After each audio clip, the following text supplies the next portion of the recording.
अपने स्मरण को कल की कथा में लेकर के जाएं। श्री सूत जी महाराज ऋषियों को इस कथा को श्रवण करा रहे हैं। जो इस कथा को सुनाएंगे श्री सुखदेव जी महाराज का प्रागट्य कैसे हुआ कल की कथा में श्रवण किया। जो इस कथा को सुनेंगे श्री परीक्षित जी महाराज उनका जन्म कैसे हुआ और फिर परीक्षित जी महाराज भ्रमण करने के लिए गए। गौ माता और बैल की विचार विमर्श यानी चर्चा सुनी। कलयुग के अपराधों को देखा तो कलयुग को दंड के स्वरूप में 4 स्थान दिए, जिसमें कलयुग ने स्वर्ण में रहने की बात को स्वीकार किया।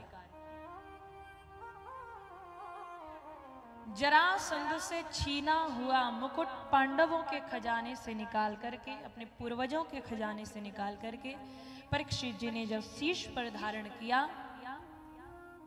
तो उसमें कलयुग का वास हुआ और उसी के कारण राजा ने समीक जी के गले में सर्प को डाल दिया और उनके पुत्र ने राजा परीक्षित को शाप दिया, मेरे पिता का अपमान करने वाले तुम्हारी 7वें दिन तक्षक नाग के डसने के कारण अकाल मृत्यु होगी।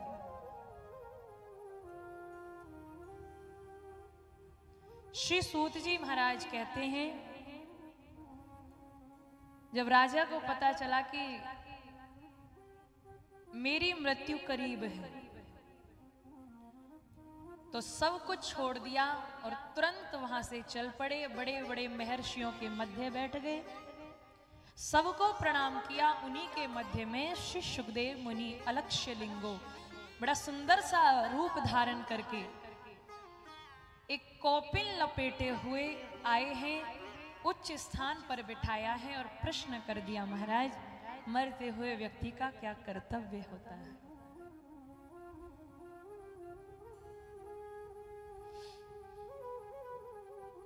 देखो, आज या हमेशा से मृत्यु का कोई भरोसा नहीं है। अब हम ठीक ठाक हैं, अगले क्षण क्या होगा ये कोई नहीं जानता।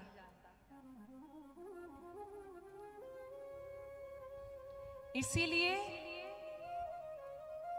विश्वास करिए, बहुत अच्छी बात है और विश्वास ही करना चाहिए। अंधविश्वास से जितना दूर रहोगे उतना शांति प्रिय जीवन आपका रहेगा।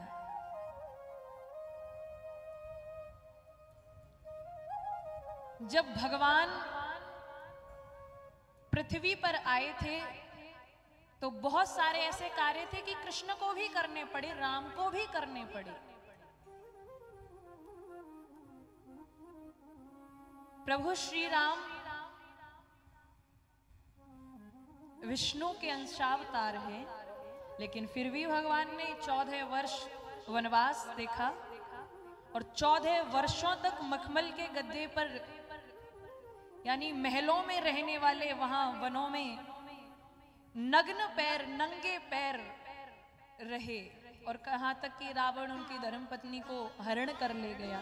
कितने दुख भोगे उन्होंने। जब भगवान को यहां आकर कष्ट सहन करना पड़ा, उनको भी सारी चीजें फेस करनी पड़ी, लेकिन हम सोचते हैं कि हमारे कष्टों का निवारण हो जाए, कोई ऐसा मंत्र मारा जाए कि हमारे कष्ट ही गायब हो जाए। क्या ऐसा संभव है? बताओ माता जी। क्योंकि माताएं बहुत जल्दी कोई बाबा उन्हें आके बता दे ऐसा करने से वैसा हो जाएगा, वैसा करने से वैसा हो जाएगा, तो माता जी बड़े जल्दी भाव में बह जाते हैं। तो ब्रह्मा जी ने ना बहुत सारी चीजें हमें दे दी, लेकिन कुछ 6 चीजों को अपने पास रख लिया। तो मानस में वर्णन है, जीवन मरण लाभ हानि यश अपयश हाथ विधाता के। कब कहां किसका जन्म होना है ये निश्चित है, कब कहां किसकी कितनी आयु है, कब मृत्यु होनी ये भी निश्चित है। कितना लाभ होगा जीवन में ये भी निश्चित है, कितनी हानि होगी ये भी निश्चित है, कितना यश होगा, नाम होगा, कीर्ति होगी, कितना अपयश होगा, इसको कोई मिटा नहीं सकता। तो अब आप इनडायरेक्टली ही सही समझने की कोशिश करिएगा, जिन चक्करों में हम पढ़ रहे हैं उनमें पढ़ने की जरूरत नहीं है। राजा ने तुरंत सब कुछ छोड़ दिया। तो सुखदेव जी ने कहा, देखो व्यक्ति की उम्र का तो एक सेकंड का नहीं पता। कई लोगों को सुना कि भाई शाम को अच्छे खासे मिले थे, रात्रि भर में पता चला फलाने फलाने तो चले गए। और कोविड जब आया था तो उस टाइम हमने बड़ी सच्चाई को देखा। जिस बेटे के लिए हम सारा जीवन करते ना कि ये बेटा हमारे काम आएगा, हालांकि सारे बच्चे एक जैसे नहीं होते, पर कलयुग का दौर है। जब माता पिता को कोविड हो गया और माता पिता की जिनकी मृत्यु हो गई थी, बेटे ने कह दिया था नहीं मैंने स्पर्श नहीं करूंगा, क्योंकि वही सिम्टम्स मेरे अंदर आ जाएंगे। और बताओ, आधे लोगों को बात जब भी समझ में आ गई थी, लेकिन ये मोह माया छूटती नहीं है। कहा राजन तुम्हें 7 दिन का भरोसा, तो 7 दिन से पहले तुम मरोगे नहीं। इतना तो इस बात से तुम लगा ही सकते हो कि 7 दिन से पहले तुम्हें मृत्यु नहीं आएगी। तब राजा परीक्षित को श्री सुखदेव मुनि इस कथा को श्रवण करा रहे हैं और सर्वप्रथम सृष्टि प्रकरण सुनाया है। यह सृष्टि का आरंभ कैसे हुआ। हे राजन, सृष्टि के आरंभ में कुछ नहीं था, जल ही जल था। भगवान नारायण शेष की सैया पर विराजमान है। भगवान ने सोचा मैं अकेला हूं, उत्पत्ति करनी चाहिए। तो भगवान नारायण की नाभि से कमल उत्पन्न हुआ और कमल से ब्रह्मा जी निकले। जल से कमल, कमल से ब्रह्मा, ब्रह्मा जी की उत्पत्ति हुई। तो ब्रह्मा जी को लगा मैं क्यों आया हूं, चिंता में डूब गए ब्रह्मा जी। उसी समय ब्रह्मा जी को 2 शब्द सुनाई दिए, उन दोनों की संधि की, जिनका अर्थ निकलता है कि मुझे तप करना चाहिए, तब मुझे पता चलेगा मेरा आने का उद्देश्य क्या है। ब्रह्मा जी ने तप किया, भगवान नारायण प्रकट हो गए। ब्रह्मा जी को प्रभु ने कहा मेरे लिए आपको कार्य करना होगा, हमारी आज्ञानुसार आप सृष्टि रचना प्रारंभ कीजिएगा। तब भगवान ने ब्रह्मा जी को चतुर्श्लोकी भागवत जी को श्रवण कराया है, ज्ञान कराया। भगवान अंतर ध्यान हो गए। ब्रह्मा जी ने खुद से सृष्टि रचना आरंभ की और सबसे पहले ब्रह्मा जी ने मानस पुत्र प्रकट किए, जिनको भगवान का जब कल में अवतारों की कथा सुना रही थी तो पहला अवतार था सनक सनंदन सनातन सनत कुमार। ब्रह्मा जी ने कहा आप एक काम करो, सृष्टि रचना आरंभ करो। तो इन्होंने कहा अगर हम सृष्टि रचना आरंभ करेंगे तो सृष्टि आगे कैसे बढ़ेगी, हमें विवाह इत्यादि करना पड़ेगा और हम नहीं चाहते विवाह करें। ब्रह्मा जी को क्रोध आया, ब्रह्मा जी ने श्राप दे दिया, जाओ तुम्हारी आयु 5-5 वर्ष की ही रहेगी, इससे ज्यादा तुम्हारी आयु नहीं बढ़ेगी। तो ब्रह्मा जी ने स्वयं से 10 पुत्रों को फिर उत्पन्न किया है अपने संकल्प से, जिनमें आते हैं मरीच, अत्रि, अंगरा, पुलह, पुलस्त, कृत, भृगु, दक्ष और वशिष्ठ और नारद जी। इनको किसी को गोद से, किसी को मुख से, किसी को नेत्रों से, किसी को त्वचा से, इस तरह से ब्रह्मा जी ने उत्पन्न किया है। श्री सुखदेव जी महाराज कहते हैं राजन, फिर दाहिने, दाएं और बाएं अंगों से एक स्त्री और पुरुष की रचना की है, जिनका नाम है मनु और शत्रुपा। स्वयंभू मनु और शत्रुपा। इनको कहा आप सृष्टि की रचना आरंभ करें। तब इनके यहां 2 बेटे हुए और 3 बेटियां हुई। आकुति, देवहूति, प्रसूति इनकी बेटियां हैं और प्रिय, व्रत और उत्तानपाद इनके 2 बेटे हैं। श्री सुखदेव जी महाराज कहते हैं आकुति का विवाह रुचि प्रजापति के साथ में हुआ, देवहूति जी का विवाह कर्दम ऋषि के साथ में हुआ। इनके यहाँ 9 कन्याएं हुई। कला, माता अनुसुईया, और माता अनुसुईया का नाम आप सभी जानते होंगे। कौन कौन जानता है, जरा हाथ उठाइए। जिन्होंने देवियों को जब अभिमान हुआ तो देवियां भी नतमस्तक हो गई कि अब तक तो हमें घमंड था, लेकिन आज हमारा घमंड भी धूमिल करने वाली सती अनुसुईया, आपके चरणों में नमन है कि आप जैसी पतिव्रता नारी है। इतना तेज था सती अनुसुईया के अंदर कि स्वयं तीनों देवताओं को बालक बना दिया। आज हम थोड़े से सुंदर हो, थोड़ा सा, यानी किसी भी चीज, कोई चीज हमारे पास हो तो हमें उसका ही अभिमान होने लग जाता है। देवियों के अभिमान को दूर किया और इन्हीं मैया देवहूति के यहाँ 10वीं संतान के रूप में स्वयं भगवान आए हैं, कपिल भगवान के अवतार में। बोलिए कपिल देव भगवान की जय हो। कपिल भगवान आए, मैया ने उनको स्नान कराया, सुंदर वस्त्र धारण किए और भगवान कपिल को सुंदर सी चौकी पर वस्त्र बिछा करके बिठा दिया। और बिठा करके भगवान कपिल के चरणों में प्रश्नों की बौछार कर दी। प्रभु, मैं बड़ी भाग्यशाली हूं, आप मेरे यहां पधारे, क्या मैं कुछ प्रश्न करूं? कहो मैया। जीव सबसे ज्यादा सुखी कहां है? मेरी ज्ञानेंद्रिया, मेरी कर्मेंद्रिया, मन, बुद्धि, ये चित्त मुझे अपनी ओर आकर्षित करता है, इस मन का क्या करूं? इन इंद्रियों को वश में कैसे करूं? तो भगवान ने कहा मैया, आपने पूछा सबसे ज्यादा सुखी कौन है, इंद्रियों को वश में कैसे करूं? जो भी कार्य कर रहे हो, प्रत्येक कार्य का रुख, प्रत्येक कार्य का मुख भगवान के चरणों की ओर मोड़ दो। प्रभु देख पा रहे हैं, आपकी कृपा से कर पा रहे हैं, आपकी कृपा से ग्रहण कर पा रहे हैं, आपकी कृपा से, क्या उसकी कृपा के बिना कुछ कर सकते हैं? और आप कह रहे हो किस मन का क्या करूं, तो सुनो, मन से ही तो बंधन में बंधते हैं और मन से ही मुक्ति होती है। मन गया संसार की ओर तो बंध गया, मन गया कृष्ण चरणों की ओर तो जीव तर गया। अब निर्भर हमारे ऊपर है कि इसको लगाना कहां है। सबसे ज्यादा संसार में सुखी कौन है?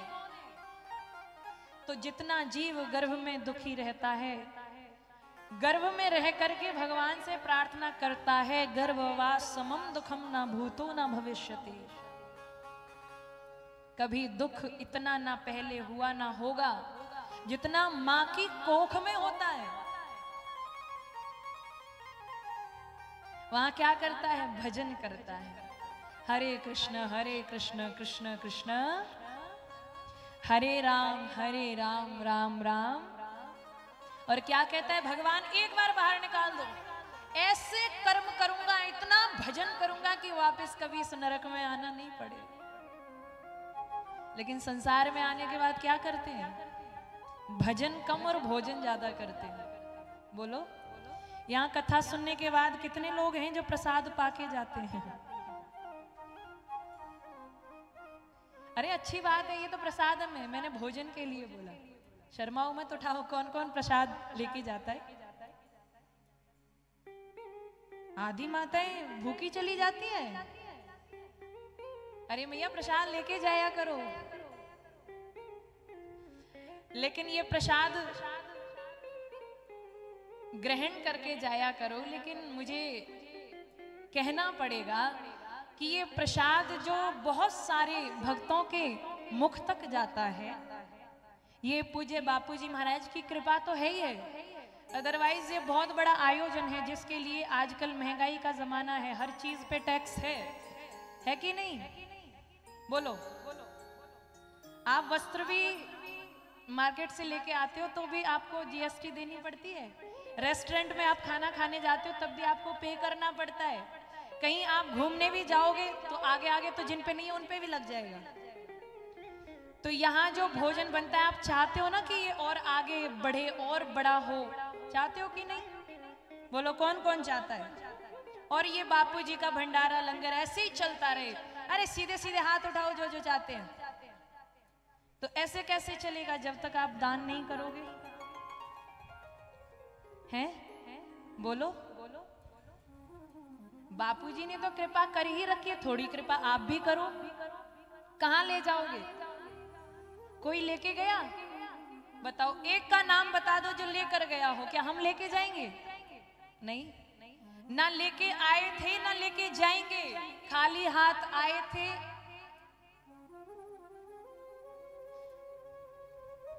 तो दान करना चाहिए कि नहीं?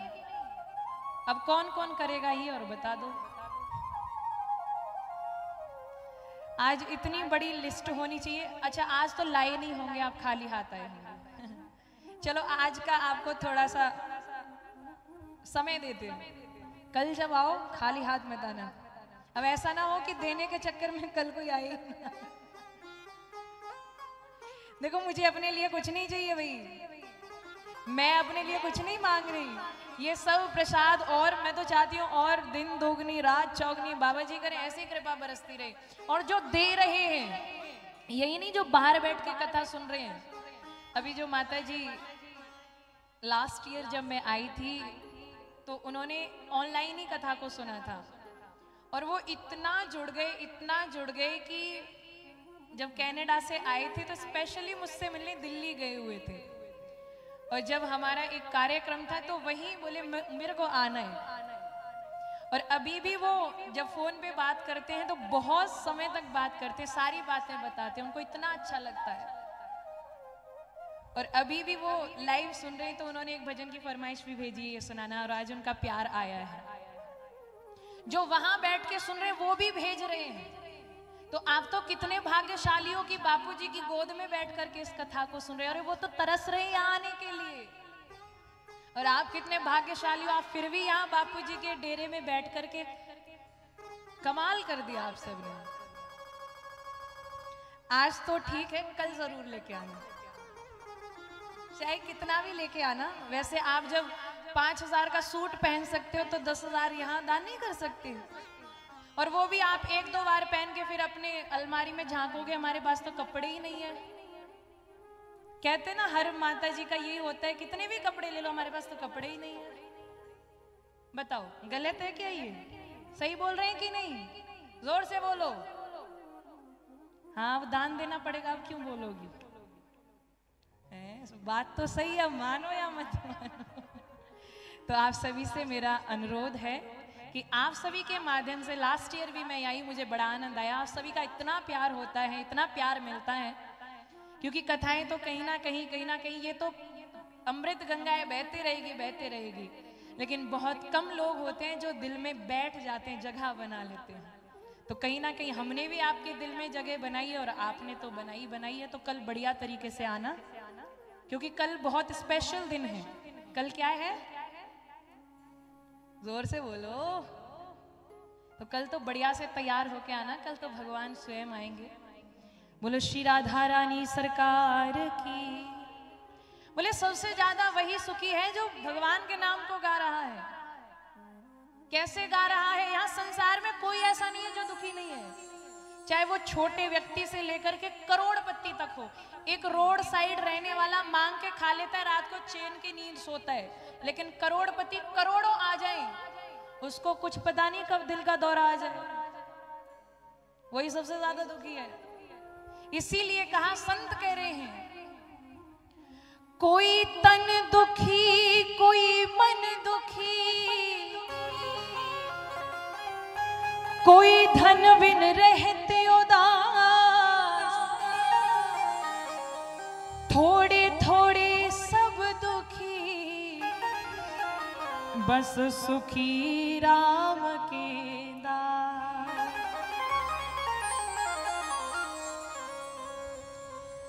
दीन कहे धनवान सुखी, धनवान कहे सुख राजा को भारी, राजा कहे महाराजा सुखी, महाराजा कहे सुख इंद्र को भारी। देवताओं में भी बहुत सारे देवता ऐसे थे जो इनसिक्योर रहते थे। सबसे ज्यादा इंद्र, उसको अपनी गद्दी की पड़ी रहती थी, कुर्सी की पड़ी रहती थी। और आज भारत में भी कुर्सी की पड़ी हुई है। विकास हो या ना हो, देश डेवलप हो या ना हो, कुर्सी रहनी चाहिए। इसीलिए संतों ने कहा, इंद्र कहे चतुरानन को सुख, ब्रह्मा कहे सुख विष्णु को भारी, तुलसीदास विचार कहे हरि भजन बिना सब जीव दुखारी।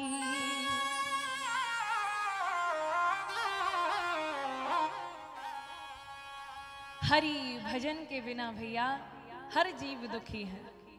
बापू गंगादास जी महाराज के बारे में जितना मैंने सुना, उनके जिन्होंने उनका दर्शन किया था, तो ऐसे ऐसे बापू जी के जीवन का समय है कि उनके पास सच में वर्ड्स नहीं होते उस चीज को एक्सप्लेन करने के लिए। और मुझे लगता है ऐसी बातों को एक्सप्लेन करना भी नहीं चाहिए।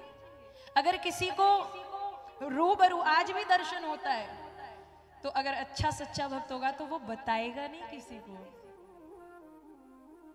और यहाँ ऐसे ऐसे भक्त हैं जिन्होंने रूबरू आज भी उनका दर्शन किया है। मैं तो अब 2 साल से जुड़ी हूं, लास्ट ईयर, और अब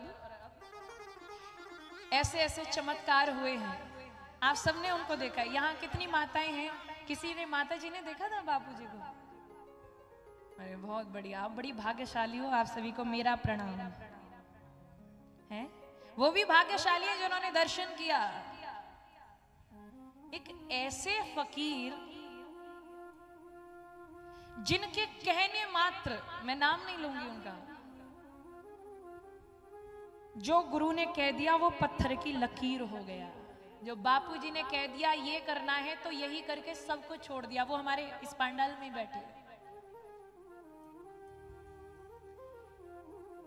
एक सच्चा शिष्य ना वही है जो गुरु ने कह दिया उसके लिए पत्थर की लकीर हो गया। आज हमें तो अपने गुरु तो बना लिए, पर हमें विश्वास नहीं है। आजकल समय देखो, कलयुग भी है, तो गुरु भी आजकल के, तो अब ज्यादा बोलना ठीक नहीं होगा, पर वो ऐसे फकीर थे। देखो जो बड़े बड़े संत हैं ना, जो बहुत ऊंचे, जो बहुत ही वो संसार से दूरी बना के रखते हैं। वो नहीं चाहे कि लोग उन्हें जाने, लोग उन्हें पहचाने। आजकल तो बड़े बड़े संतों को Z+ सिक्योरिटी चाहिए। अरे जो खुद की जान को बचा नहीं सकता वो दूसरों को क्या बोलेगा, बताओ। तो आजकल समय थोड़ा है तो हमें थोड़े सावधानी रहनी पड़ेगी। यहाँ इतने बड़े फकीर, और क्या रहते थे? ज्यादातर मौन, और बोलते भी होंगे तो जहां तक मुझे लगता है बहुत सूक्ष्म में बोलते होंगे। और बड़े बड़े संतों को आपने देखा होगा, बहुत छोटी सी लाइन में बहुत बड़ी बात कह जाते हैं। इसीलिए बापूजी महाराज की कृपा, मैं तो यूं कहूं, बरस तो रही है, ऐसे ही बरसती रहे। आइए मेरे साथ मिलकर के एक प्यारा सा भजन गाइए। बापूजी के दीवाने बैठे हैं, एक बार प्रेम से बोलिए, बापू गंगादास जी महाराज की, कुंभदास जी महाराज की।